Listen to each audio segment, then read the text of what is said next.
Hello ပီလေးရဲ့တန်ခါကြတော့ကျမတို့ကဒီဘနှကန်းလေးကိုစုပြီးမှပြန်ဖွင့်တာပေါ့နော်ဘ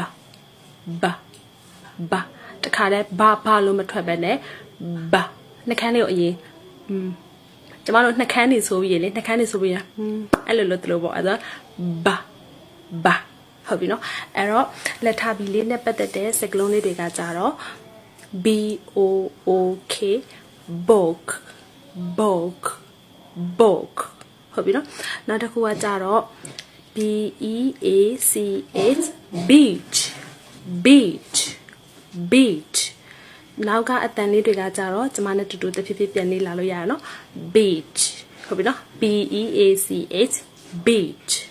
beach နောက်တစ်ခုကကြတော့ BLACK black ဟုတ်ပြီဒီမှာကကြတော့ကျမတို့က A ရဲ့အတန်လေးကိုတီးပြီးသားနော် A ရဲ့အတန်လေးက B ရဲ့အတန်လေးက B L လေးကဟော A ရဲ့အတန်လေးက ပေါင်းလိုက်တော့ black နောက်က CK လေးကကြတော့ K အတန်လေးပဲယူမယ်ဆိုရင် black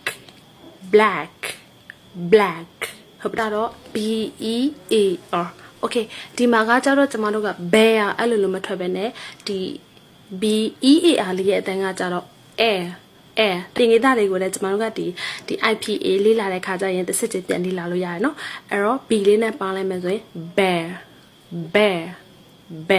ဟုတ်ပြီနော်ရဲ့တန်လေးကိုပြန်လေ့ကျင့်မယ်ဆိုရင်နှခမ်းလေးကိုစုပြီးတော့ဘဟုတ်ပြီနော်အဲ့ဆိုရင် B